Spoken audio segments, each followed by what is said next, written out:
Welcome back to another typical Wednesday walkthrough. I'm Colton with Summit 4x4, and for today's Wednesday walkthrough, I thought we'd do something a little bit different. We'd focus on kind of the process of a vehicle coming in for some type of concern. So if you're in the automotive industry, you should be well aware of the 4 C's.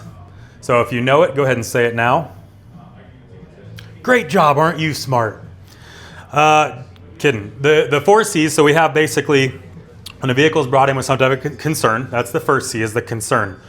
The concern involves the client as well as the advisor, right? So you're trying to gather all information, get everything you can out of that client as an advisor so that when you submit it to the second C, which is the cause, which is what the technician does, the technician then has all the information they need to try and solve that issue. So it's concern, cause, then correction. That's what are we doing to address that issue. And then we have confirm. That's the 4th C. Confirming that, yes, the issue's fixed. This was the problem. We fixed it. Done. So I figured we'd kind of do a quick little, run through on that of a vehicle that came in today with that process. So what we'll do is we'll start with the first C, which is the concern. So we're going to go talk with the advisor now and see what that is. There's Lee. Hello. It's a shovel. So Ryan here, he actually is helping me today with that. He wrote that up. He's also our service manager here in Prescott. Hi. So I was going over the 4 C's as far as when a vehicle's coming in, right? So that first one being the concern. What exactly is the vehicle in here for, and what are we doing? Well, we've got one of our clients' vehicles here. It's one that we've seen before and is actually regular here. It's a 2011 Rubicon. Okay. It's got a 5.3 V8 in it, coilover conversion. Oh, dang. Yeah, it's very... I didn't know it was all built out. Yeah, Sweet. Very built rig. He wheels the heck out of this thing. So he's actually here today. He just got done running collateral damage, which if you're not familiar with that trail, go watch our YouTube video of Jesse running that trail.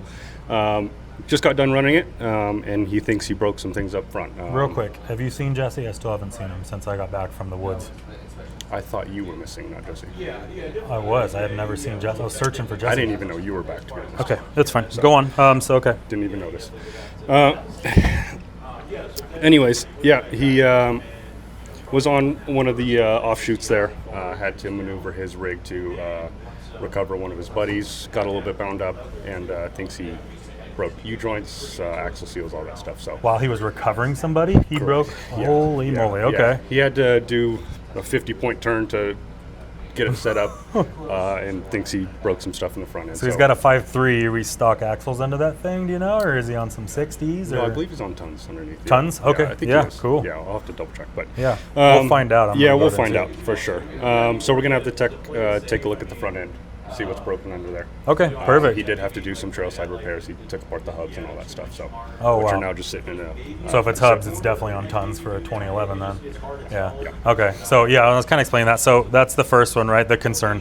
So basically, the advisor's job to collect as much information possible. So when it gets back to the technician, they're not coming forward with more questions, right? So it sounds like it's written up pretty thoroughly. Should have all the information the technician needs. Yeah. And then we'll go see if he can find the second C, which is the cause of this issue. So what are we going to do to correct it?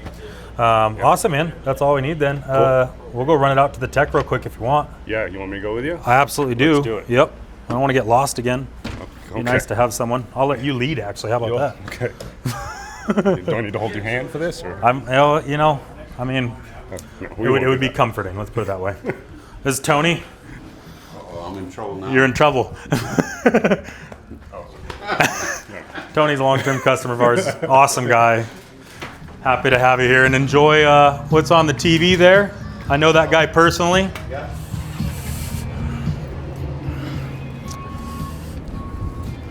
Okay, so we'll head back to the technician now. We'll give him all that information and see if we can get some type of correction found.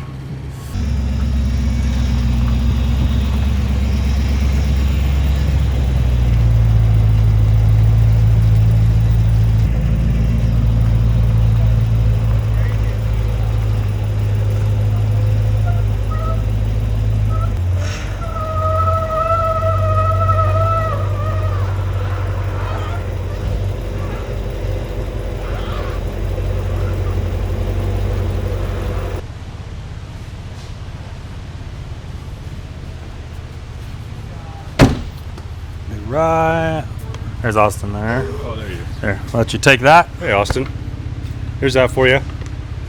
It's a Jeep you've worked on before.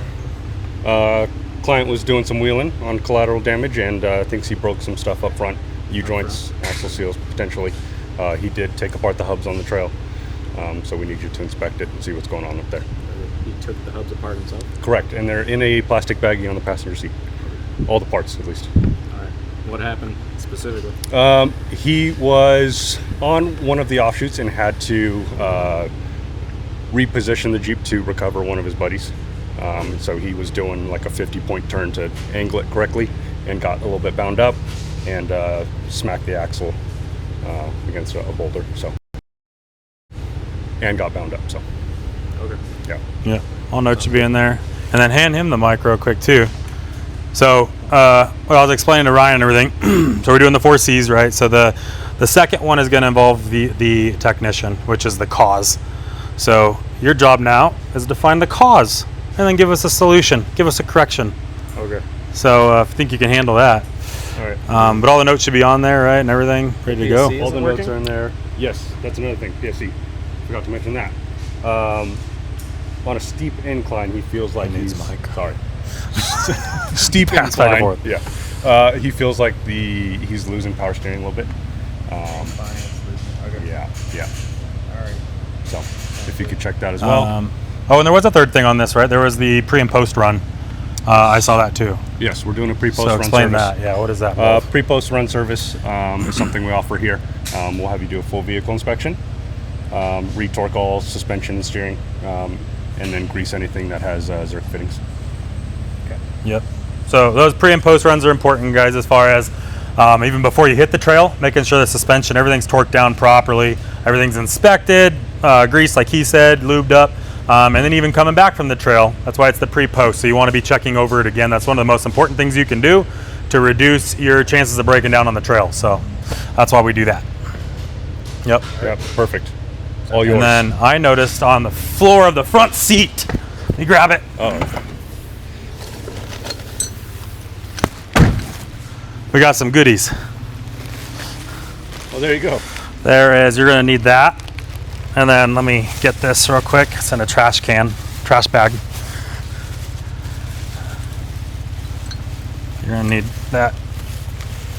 Oh, it's dirty too. Here, I'll take that. Thank you.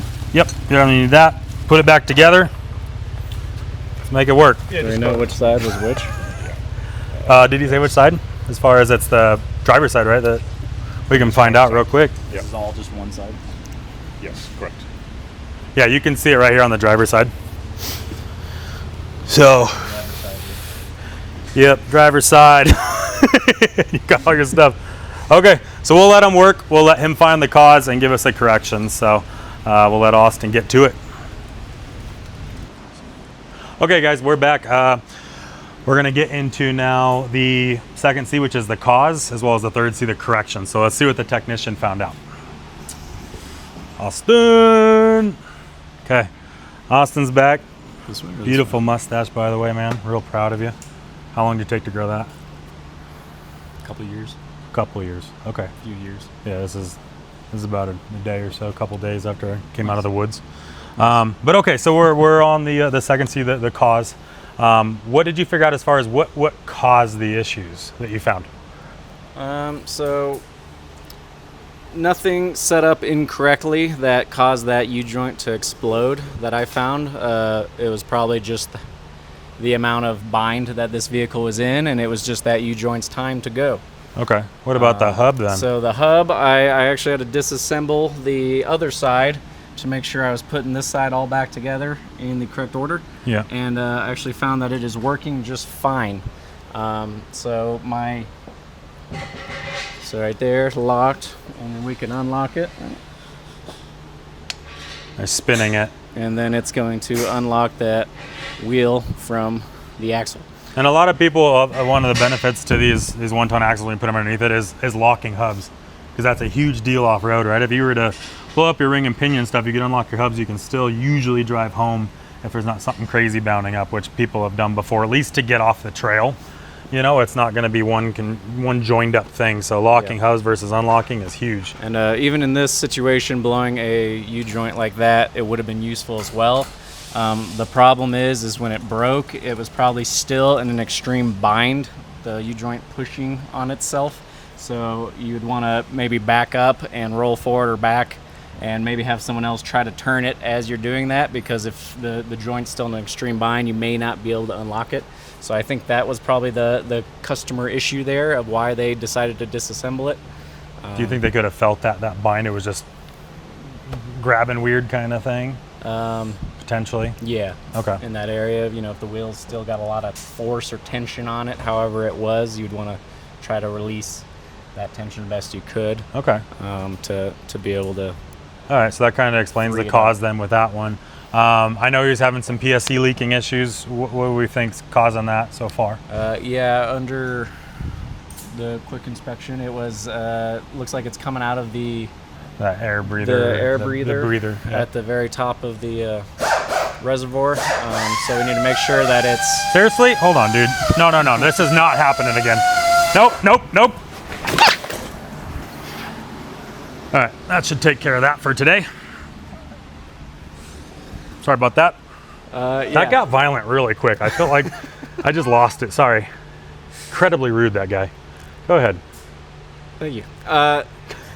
Looks like it was coming out of the breather hose, so we want to make sure that it was it's bled properly. There's no air in it, and then maybe reseal the breather and make sure that this thing's not going to continue to overflow at some extreme angles. Okay, so high pressure, heat, and everything coming out of that potentially could have been a fluid fill kind of issue that just overran that system and started coming out the breather at that point. Could have spilling everywhere. Okay, perfect.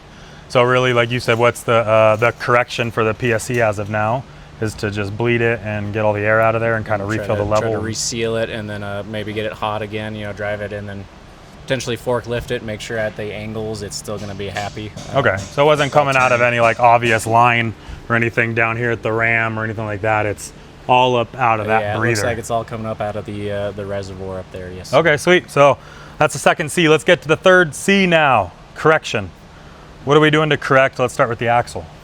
I know you said you rebuilt the hub already, so that's corrected. Yeah, the hub will have to be disassembled, but I needed to make sure the hub was still functioning correctly. So we'd want to get a new U-joint for sure. We do have a little bit of chewing on the axle shaft itself too. That might cause some weakness later on. So I'd want to inspect that further on to make sure the U-joint a brand new U-joint can still be pressed in to this axle shaft. And if it cannot, then we would need a new axle as well. Yeah, it looks like there might be sometimes if you go a long way on that, it'll waller out those holes and turn your circles into ovals, and then a new U-joint won't be pressed or cannot be pressed in properly. Yeah, and it looks like that might be the case, so it might be an axle shaft as well. Yeah, and maybe if there is a stronger option for U-joints, I know there's lots of different options. Maybe RCV. An RCV is also RCV deletes the U-joint completely. So it's a CV joint. It's going to be just as strong at full lock as it is straight, which a lot of U-joints, and potentially this guy, if he's trying to do that 10-point turn, he could have been bound up real hard, like locked, and that'll just blow a U-joint.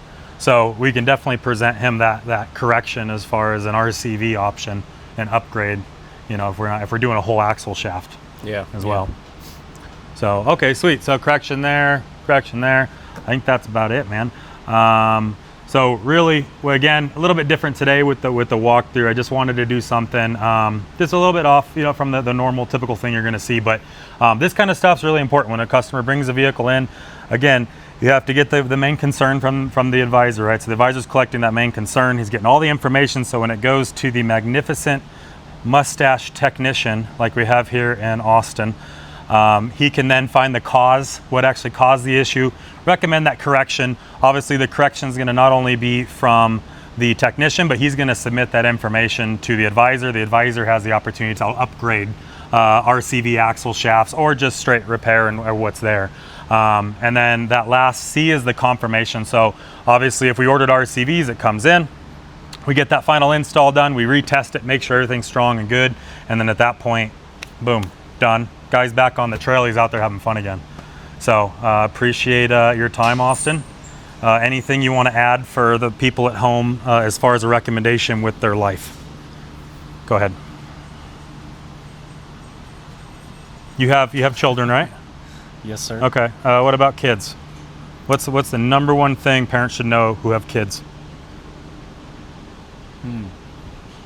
Don't discipline them while you're angry.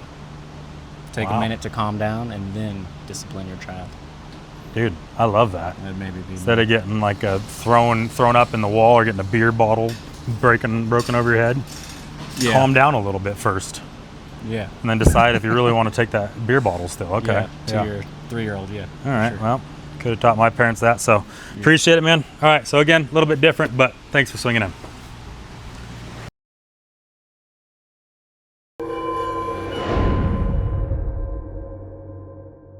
I think that might be our technician. So that's what we'll have to cut that and redo it with them. But I kind of figured we'd cut and redo that part anyway. So you okay? Are you mad at me? I took a shovel to the knee. Well, not really. I took a shovel to the head. I'm pretty and sure I then hit you. my knee hit I don't the think ground you're rather thinking hard. straight, buddy. I'm confused. This isn't even a 4x4, I don't think. Yeah, what are you doing? You're pulling in like your own personal vehicle. All right, we're gonna get him checked out. He might be a bit concussed.